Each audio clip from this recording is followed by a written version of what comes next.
Okay, you should have all your watercolor stuff ready to go. So I have my brown and my black watercolors.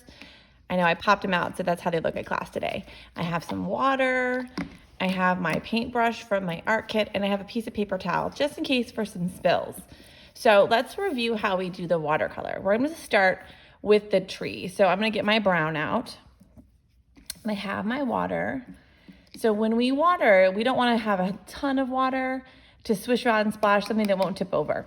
So remember, it's swish, swish, swish, drip, and then tickle, tickle, tickle. And sometimes if your paint's been sitting like mine has, you have to tickle, tickle, tickle a couple more times to get it wet. So I don't know if you can see that. So you want it kind of wet. So remember, watercolor should be watery. It should be loose and kind of translucent. So it means you can kind of see the paper through it. So I'm gonna start painting, and you can hold it just like you hold your pencil. I'm gonna start painting my tree. Paying really close attention to stay on that black Sharpie edge, but I can paint right over that crayon and the crayon will come through.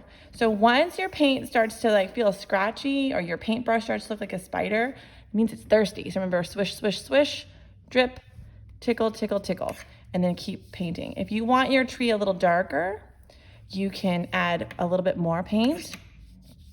If you want it lighter, add more water. But you want to keep it moving. It should never be so dark you can't see that crayon through. So go ahead and keep painting. Watercolor likes water. Hopefully your paper can hold the water. Printer paper might buckle on you, and that's okay. So we're gonna carefully paint. Mrs. Cole's going fast because she's painted before, and I'm using my nice big brush from the art kit.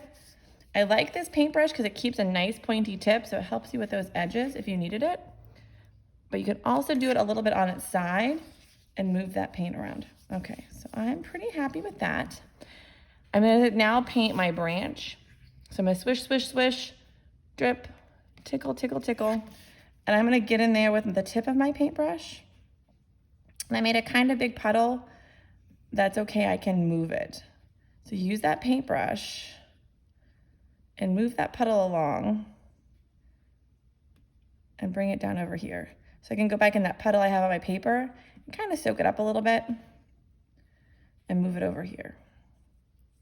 So once your tree is painted, if you want to go back and make some dark spots, a little bit darker and some edges, you can.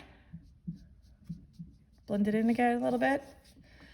Maybe add a little shadows. It, again, is up to you. Now, if you didn't have brown, you can paint your tree whatever color you would like to paint your tree. Now, since I use brown, I'm getting ready to go to black. I need to really swish my paint good. So I'm gonna swish it. I'm kind of scrubbing it on the bottom of my paint cup, and then I'm gonna drip. So I'm gonna wake up the black by putting a couple drops of water. Now, black paint, if you're using the black watercolor paint, is really dark really quick. So I don't want a super dark sky. I want just kind of black. So I'm gonna just get in there and I'm gonna swish, swish, swish, tickle, tickle, and I'm gonna paint. Now, do you see our magic trick? If you're painting around your moon, you should start seeing those stars appear. Now mine's pretty light and I want it a little bit darker, so I'm gonna go back and get some more paint. I kind of a big puddle, and I'm gonna use my paintbrush, the tip, and I'm gonna kind of pull it away. But look, it doesn't like the crayon, so I can be a little messy and paint over my leaves and onto my owl, and it doesn't really hurt it. So keep going back and forth. If you painted your moon, your white or your yellow, it should resist that watercolor.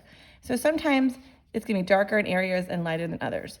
So go ahead, you don't need to watch me paint, and see I can paint right over those leaves. The only thing you wanna be careful with is if you've already painted your tree, and if your tree is wet, it could bleed into your black. So you might wanna let your tree dry a little bit more than Mrs. Cole did.